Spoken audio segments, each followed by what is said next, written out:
Hello, I am Mr. Umbrown 1994, and here is the series I am doing before I begin my Let's Plays.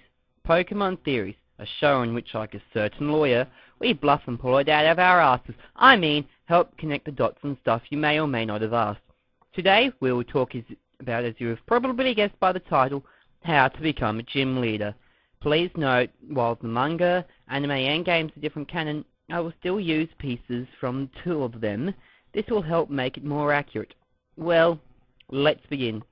As shown in Pokemon Origins, gym leaders have multiple teams, and it stands to reason. I mean, if you were a trainer who began their journey on Cinnabar Island, despite being screwed because you can't use Surf to get off of there, Flame's levels would just kill you.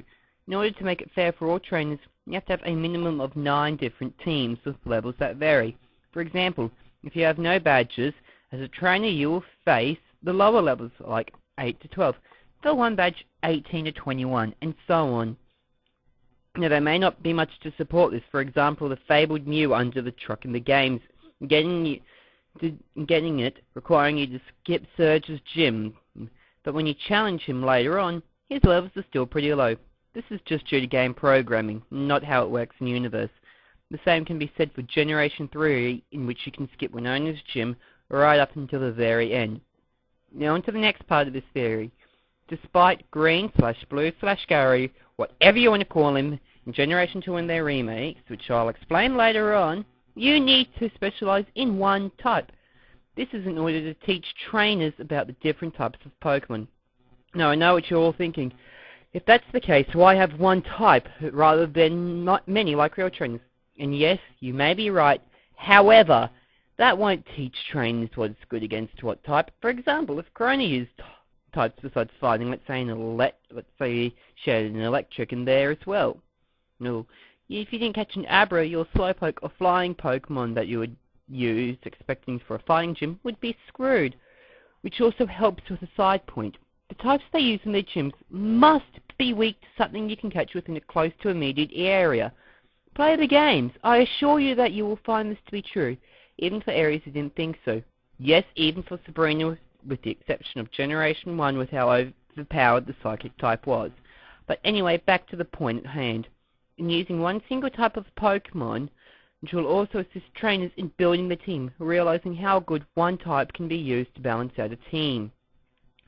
Next point. Although this should be obvious, you will need to pass 2 tests. While in the manga it is just one test in which you fight one trainer chosen by the Pokemon Association, without one of your Pokemon fainting. For the other canons, though, it would need to be in 2 tests. One, a written test so they can make sure you know what you're doing, and as opposed to a kid who thinks his Rattata is the opposite to Rattata. The second one, obviously, is a battle test, in which it is all good if you have the knowledge, but if you lack the skill, then what would the point of being a gym leader be who can't battle? Now, another side point. There are 2 exceptions to this test rule. One being passed down by a family member, much like Koga does for Jasmine, or Flanker with Flanker and Flareony. The second exception is with Green/Blue/Gary, who filled in the Pewter City Vermilion City gym leader. As a former champion, he would already be considered to not have to take the test. Red may have been the original one asked by the Elite Four. However, him being at Mount Silver left Green/Blue/Gary. On that note, when you challenge him, he uses multiple types. See, I told you we'd get to this. Just because he sees it as a regular battle rather than a gym match. He would have seen you as a worthy opponent and didn't want to battle. Despite him using his normal team, however, he lacks his starter and his levels are lower. This is to show that Red has all 3 stars in their last form, and because of their different leveling cap for whatever reason, they chose that in Generation 2 in their remakes. Now, a little side point. Okay, criminality does not matter.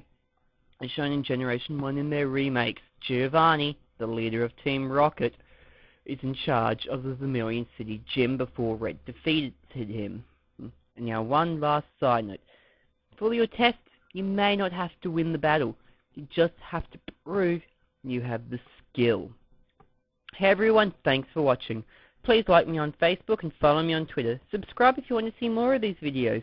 I'm aiming for once a week, with some sub-theories also every so often. Please also give this video a like to help feed my non-existent children. Thank you!